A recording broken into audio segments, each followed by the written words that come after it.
A Palestinian farmer's donkey was reportedly stolen by Israeli settlers, tied to a vehicle, and dragged until it died. Watch this video.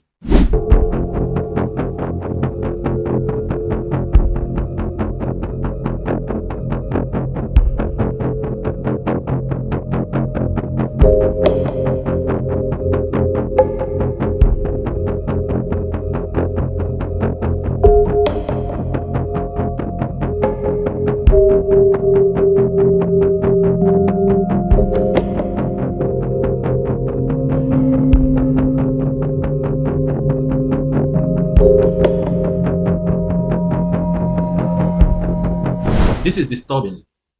According to reports, the incident happened in the southern occupied West Bank, and one of the settlers reportedly linked to this incident is Avichai Suissa, who has previously been sanctioned by the European Union. And before anyone accuses me of anti-Semitism for criticizing this, let me make something very clear. Criticizing an action of the Israeli government, Israeli settlers, or Zionist political ideology is not the same thing as attacking Jewish people or Judaism. Judaism is a religion. Jewish people are diverse people. Israel is a state. And Zionism is a political movement with different interpretations and political expressions. So these four things should not be deliberately collapsed into one. No. I will always condemn anti-Semitism whenever I see it. But I will also condemn injustice when I see it, regardless of who commits it. And what happened to that donkey is not just about an animal. For a Palestinian farmer, a donkey can be part of his livelihood. It can help transport goods. It can support a family. It is someone's property, for crying out loud. And destroying it through an act of cruelty is another blow against a civilian who is already living under an extreme difficult reality. And this is where the bigger questions begins. Where is the accountability? The United Nations has documented a dramatic escalation in settler violence in the occupied West Bank. As of August 10, the UN said more than 1,430 settler violence incidents had been documented in 2026, and around 3,800 Palestinians had been displaced because of settler violence, demolitions, and evictions. The UN Human Rights Office has described settler violence as a significant driver of forced displacement, and the UN Commission of Inquiry has said the Israeli state bears primary responsibility for the actions of Israeli settlers in the West Bank, describing settler violence as functioning towards objectives including annexation and displacement. Now, I want to be very careful with my words and what I say.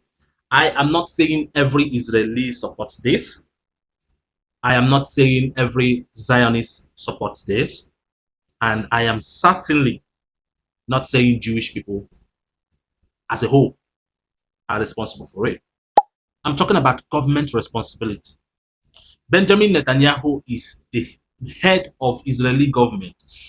His government has the authority to investigate settler violence, prosecute perpetrators, protect Palestinian civilians, and enforce the law.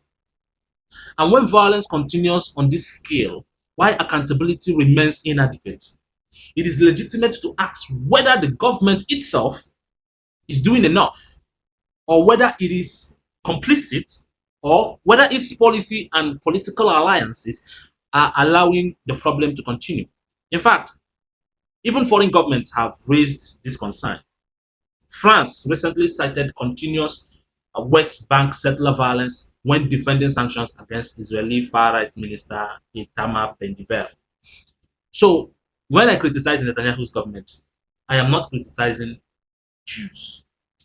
When I criticize settler violence, I am not criticizing Judaism. When I criticize Zionists or Zionist policies that is believed, that I believe contribute to Palestinian displacement, I am criticizing a political position and the action of a government That's an important distinction, because if we cannot criticize a government without being accused of hatred towards an entire people, then we have made meaningful accountability almost impossible. And the same standard must apply to everyone. Hamas must be held accountable for attacks on Israeli citizens and civilians. Israeli Defense Forces must be held accountable for violations against Palestinians. Settlers must be held accountable for violence and destruction.